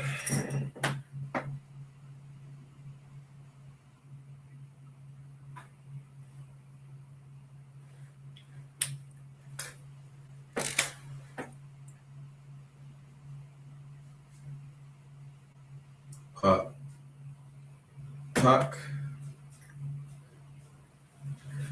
Sapar. Sapar.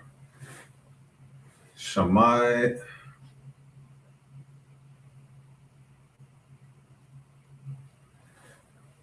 And Ahab.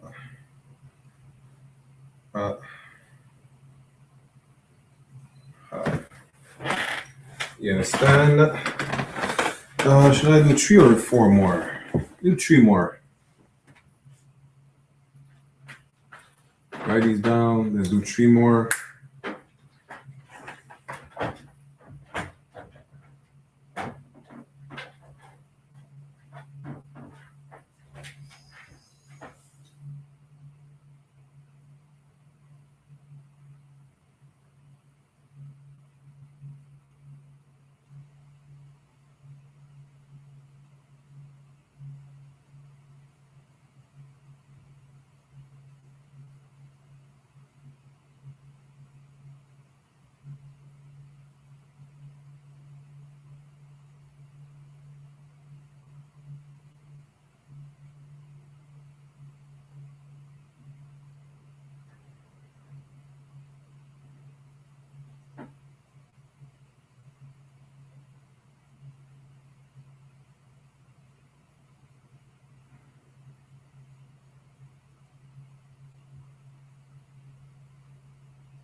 Now, the last 3 verbs we're going to see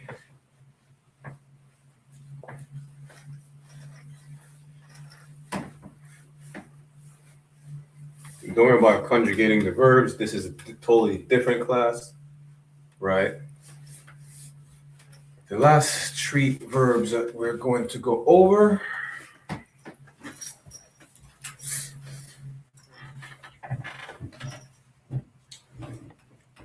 is going to be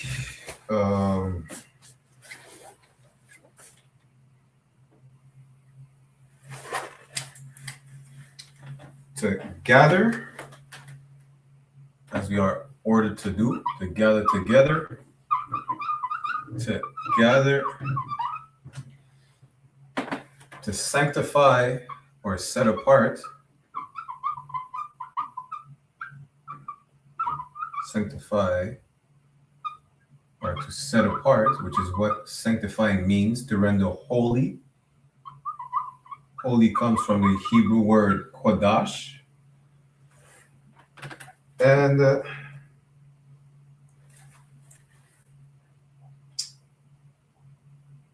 to speak.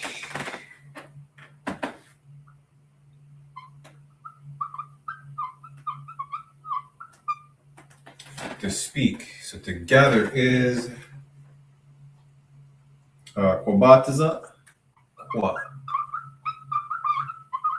Bataza, sanctify or to render holy, to set apart is Qadash. To speak is Dabar. Captain Dabar Amath. Amath, which is truth. Captain Dabar Amath speaks the truth. You understand? If you hear Captain Dabar Amath, all he do is speak the truth. All he does is speak the truth, just like all the brothers in the U.P.K, all the men raised up under commanding General YAHANNA. So, Qobataza, Qobataza, Qobataza, Qadash.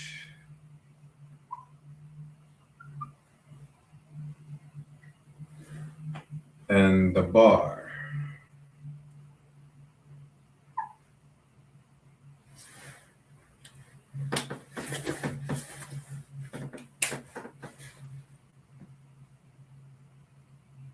Qua, ba, za, qua, dash, da, bar. So write these down, and then we're going to end the class, read the security announcements, and we will be back next week. Make sure you like, share, subscribe, comment, push the algorithm. Click the sign in and sign out link in the chat. Do your 90 days. You understand? Get your Hebrew name. It is not time for you. It is high time to be in the truth. With all these events that are going on around the globe, you should see that these are signs that you should leave this society spiritually. Physically, you can't. It has a hold on the whole planet, right? But you should abandon everything you learned from this society. You should abandon all the ways you learn from this society, where there is, interracial marriage or sexual depravity, freedom of religion, your drug habits or whatnot. All these should be given up right now. You should abandon these and come back to the truth. It's going to be real important for you to come back to the truth like never before. You understand?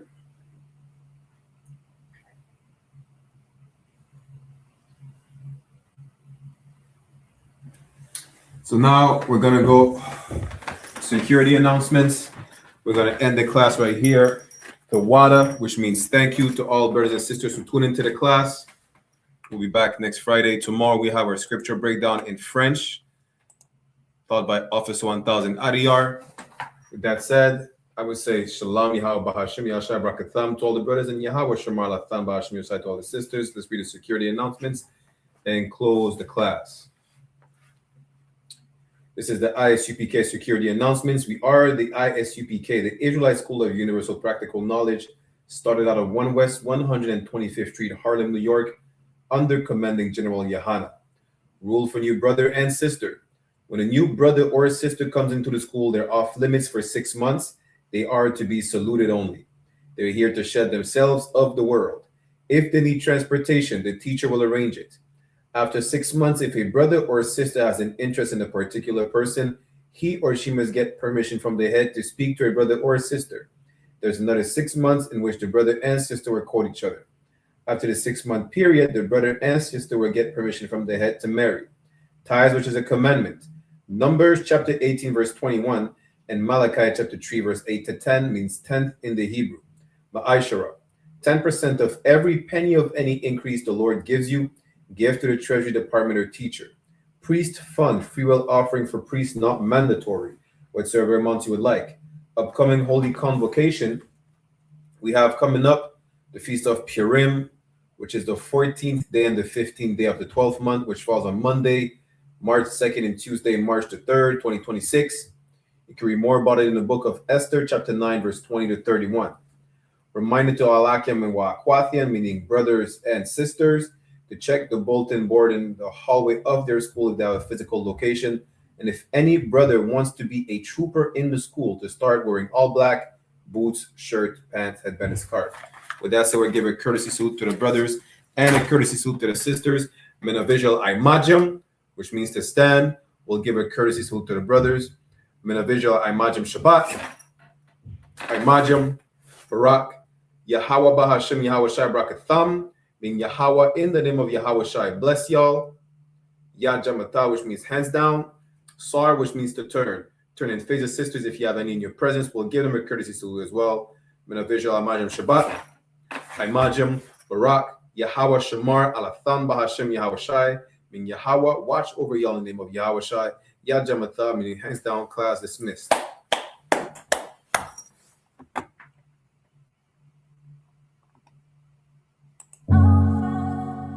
Yeah. One West.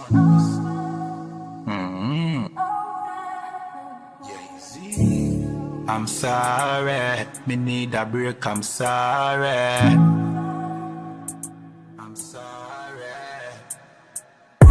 We work hard in a life, hustle every day and all in a night. Man a hunt for the goal and a dig it in a road and a live no life. I'm sorry, me need a break, I'm sorry. Right now me a seek time for myself and me a shell down some party. Me stressed, me a look for a recess. For me brain me a refresh. This a game me a reset. Move to the girl the inna the beach dress. The body a roll and she a the neatest.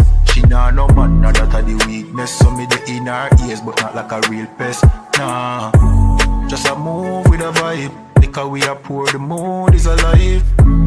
If you do 9 to 5 I know you a get rich, you do realize. I'm sorry, me need a break, I'm sorry. Right now we a poor, kulu rump and NC we compare.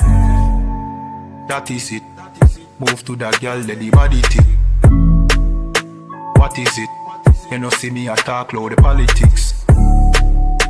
Watch it twist. No one see no ratchet flick, no matic click. No negative energy or positive. One West I keep the peace and no magic trick.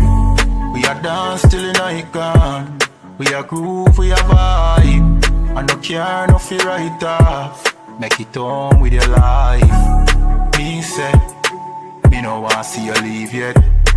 Me no want see you depressed. We a party for de-stress. We work hard in a life, hustle every day and all in a night. Man a hunt for the goal and I mash up the road and I live no life. I'm sorry, I'm sorry, I'm sorry. Me stressed, me a look for a recess.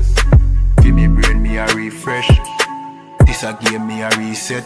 Move to the girl the inna the peach dress. The body a roll and she a the neatest. She nah no man so that a the weakness. So me the inna it here that a no real test. Nah.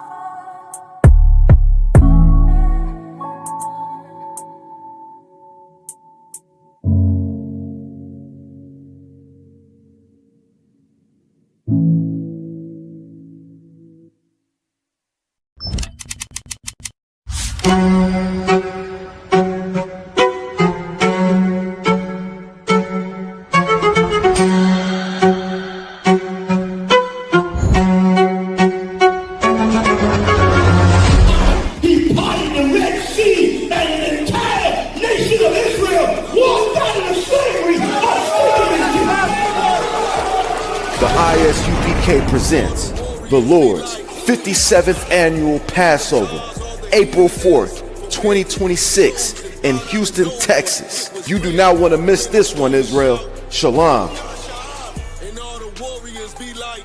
Hey, listen, brothers and sisters, man.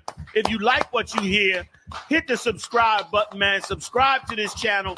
And also, please, go to isupk.com and pay your tithe. Drop me some cash so we can move around this planet like we need to, man, and do the things we need to do. They're one West.